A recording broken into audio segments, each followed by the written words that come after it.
కొంతమంది అధికార పార్టీకి సంబంధించిన నాయకులు, తెలుగుదేశం పార్టీకి సంబంధించిన కొంతమంది నాయకులు, కొంతమంది వ్యక్తులు రెచ్చగొట్టే ప్రయత్నం చేస్తున్నారు. శ్రీకృష్ణుడి గురించి కొంతవరకు అసభ్యంగా మాట్లాడే ప్రయత్నం చేస్తున్నారు. 5000 సంవత్సరాలకు ముందు శ్రీకృష్ణుడు మీకు కనబడ్డా? ద్వాపర యుగంలో శ్రీకృష్ణుడు ఉన్నాడని చెప్పి మీకు ఆధారాలు ఉన్నాయా?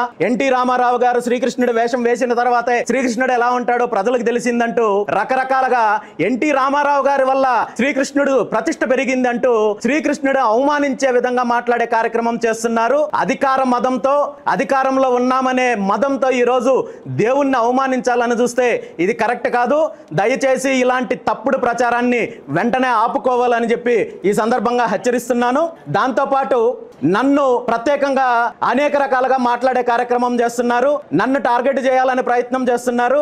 నా మీద కావచ్చు, లేదంటే మంగళగిరిలో ఉన్న పార్టీ ఆఫీస్కి వస్తాము, ఇంకో రకంగా చేస్తామంటూ వేరే రకంగా మాట్లాడే ప్రయత్నం చేస్తున్నారు. ఇలాంటి ఉడత బెదిరింపులకి బెదిరే ప్రసక్తే లేదు. గతంలో చూశారు. గతంలో కొంతమంది నా ఇంటికి వస్తే వాళ్ళ చరిత్రలు ఏమయ్యాయో మీకు తెలుసు. నేను న్యాయబద్ధంగా పోరాడుతున్నాను. నేను ఒక ఆశయం కోసం పోరాడుతున్నాను.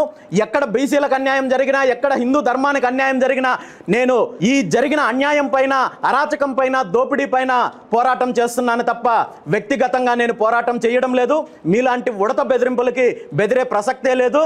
ఇలాంటి చిల్లర మాటలు, ఇలాంటి అసభ్యకరమైన ప్రేలాపనలు చేస్తే మాత్రం పళ్ళు రాలుతాయని చెప్పి ఈ సందర్భంగా ఎవరైతే మాట్లాడుతున్నారో వాళ్ళందరినీ కూడా హెచ్చరిస్తూ, ఎందుకంటే ఈ రోజు మీకు అధికారం ఉంది కదా, ఏమైనా మాట్లాడొచ్చు, ఏమైనా చెయ్యొచ్చు అనుకుంటే మాత్రము అది జరగదు. ఖచ్చితంగా మేము సమస్య మీద పోరాటం చేస్తున్నాము. ఎవరి వల్ల అయితే సమస్య వచ్చిందో వాళ్ళు దాన్ని అర్థం చేసుకుని దాన్ని సరిదిద్దుకున్నప్పటికీ కూడా ఇలాంటి రెచ్చగొట్టే ప్రయత్నం చేస్తే మాత్రము మరో రకంగా సమాధానం ఇవ్వాల్సి వస్తుందని చెప్పి ఈ సందర్భంగా తెలియజేస్తూ, ఏది ఏమైనా రాష్ట్రంలో 2 తెలుగు రాష్ట్రాల్లో రాబోయే రోజుల్లో బీసీల తరపున, అదే విధంగా బీసీలకు జరుగుతున్న అన్యాయం పైన, ప్రభుత్వాలు బీసీలకు ఇచ్చి మాట తప్పి ఏ విధంగా మోసం చేస్తున్నారో వీటిపైన బీసీవై పార్టీ ఖచ్చితంగా పోరాటం చేస్తుంది. అదే విధంగా హిందూ ధర్మం పైన కానీ, హిందూ దేవుళ్ళకు కానీ అపచారం జరిగితే మాత్రము ఊరుకునే ప్రసక్తే లేదని చెప్పి ఈ సందర్భంగా తెలియజేస్తూ, ప్రభుత్వానికి, ముఖ్యమంత్రి చంద్రబాబు నాయుడు గారికి మరొక విషయాన్ని కూడా విన్నవించుకుంటున్నాను. ఈ సందర్భంగా ఈ సమస్య ఇంత దూరం వచ్చింది కాబట్టి దీని మీద మీరు ఒక స్పష్టమైన ప్రకటన చేయాల్సిన అవసరం ఉంది. గతంలో కొంతమంది తెలుసో తెలియకో దీని మీద పూర్తి అవగాహన లేకపోవడం వల్ల ఈ రాష్ట్రంలో చాలా ప్రాంతాల్లో ఇదే విధంగా వివాదాస్పదమైన విగ్రహాలు పెట్టే కార్యక్రమం జరిగింది. శ్రీకృష్ణుడి రూపంలో ఎన్టీ రామారావు గారి విగ్రహాలు పెట్టే కార్యక్రమం జరిగింది. ఈ విగ్రహాలకు అన్నింటికీ కూడా ఎన్నికల సమయంలో ఎన్నికల అధికారులు ముసుగులు వేసి శ్రీకృష్ణుడిని, దేవుణ్ణి అవమానపరిచే కార్యక్రమం కూడా జరిగింది. ఇది మళ్ళీ రాబోయే రోజుల్లో జరగకుండా ఉండాలంటే 2 తెలుగు రాష్ట్రాల్లో కూడా ఎక్కడైతే శ్రీకృష్ణుడి రూపంలో ఎన్టీ రామారావు గారి విగ్రహాలు ఉన్నాయో వాటన్నింటినీ తొలగించి నిజమైన ఎన్టీ రామారావు గారి విగ్రహాన్ని స్థాపించాలని చెప్పి ముఖ్యమంత్రి చంద్రబాబు నాయుడు గారికి, అదే విధంగా తెలంగాణ ముఖ్యమంత్రి రేవంత్ రెడ్డి గారిని కోరుకుంటున్నాను. ఈ విషయం పైన న్యాయ పోరాటం చేయడానికి కూడా బీసీవై పార్టీ సిద్ధంగా ఉంది. మేము సమస్యల మీద పోరాడుతున్నాము, జరుగుతున్న అన్యాయం పైన, అపచారం పైన, అవినీతి పైన పోరాడుతున్నాం తప్ప వ్యక్తిగతంగా పోరాటం లేదు. దీన్ని డైవర్ట్ చేయాలనో లేదా నన్ను బెదిరించాలని చూస్తే మాత్రము పరిణామాలు తీవ్రంగా ఉంటాయని చెప్పి ఈ సందర్భంగా తెలియజేస్తున్నాను. ఈ రోజు ఉదయమే కొంతమంది అధికార పార్టీకి సంబంధించిన వ్యక్తులు, అధికార పార్టీకి సంబంధించిన పెద్దలు నాకు ఫోన్ చేసి హెచ్చరించే కార్యక్రమం కూడా చేస్తున్నారు. మీరు కరేడు పైన చేస్తున్న పోరాటం ఆపాలి, లేదంటే ఇలాంటి ప్రభుత్వం తీసుకున్న నిర్ణయాలపైన ప్రభుత్వానికి వ్యతిరేకంగా పోరాడే కార్యక్రమాలు, లేదంటే స్టీల్ ప్లాంట్కి వ్యతిరేకంగా పోరాడే కార్యక్రమాలు చేయకపోతే పరిణామాలు తీవ్రంగా ఉంటాయని, గతంలో ఉన్న తప్పుడు కేసులను వెల్లకి తీసే ప్రయత్నం చేస్తాము, లేదంటే ఇంకొక రకంగా తప్పుడు కేసులు పెట్టే ప్రయత్నం ఉంటుంది, మీ మీద కుట్ర ఉంటుంది అని చెప్పి జాగ్రత్తగా ఉండాలని నన్ను హెచ్చరించే ప్రయత్నం చేస్తున్నారు. ఇలాంటి ఉడత బెదిరింపులకి, ఇలాంటి మాటలకు, లేదా ఇంకొకటి ఇలాంటి కేసులకు కానీ నేను భయపడే ప్రసక్తే లేదు. నేను ఒక ఆశయంతో, ఒక లక్ష్యంతో ఈ రాష్ట్రంలో జరుగుతున్న దోపిడీని, అవినీతిని, అరాచకాన్ని, బీసీల పైన జరుగుతున్న అణచివేత కార్యక్రమాన్ని, దీని అంతటి మీద కూడా పోరాటం చేయడానికే బీసీవై పార్టీ వచ్చింది. రాబోయే రోజుల్లో ఖచ్చితంగా ఎక్కడ ఎటువంటి అన్యాయం జరిగినా, ఎటువంటి ప్రజా వ్యతిరేక విధానాలు జరిగినా బీసీవై పార్టీ పోరాటం చేస్తుందని చెప్పి ఈ సందర్భంగా తెలియజేస్తూ, మరొకసారి ఈ అంశంలో సహకరించిన ప్రతి ఒక్కరికి కూడా ధన్యవాదాలు తెలియజేస్తూ రావడం జరిగింది. హైకోర్టు నుండి చాలా స్పష్టంగా ఆదేశాలు రావడం జరిగింది. ఒక మనిషి విగ్రహం విగ్రహము దేవుడి రూపంలో పెడితే అది తప్పుడు సంకేతాలు వెళుతుంది, మతపరమైన ఘర్షణలు వస్తాయి, మతానికి సంబంధించిన మనోభావాలు దెబ్బతింటాయి. భారత రాజ్యాంగం ఆర్టికల్ 25, 26 ప్రకారం ఇది తప్పు అని చెప్పి చాలా క్లియర్గా ఇవ్వడం జరిగింది.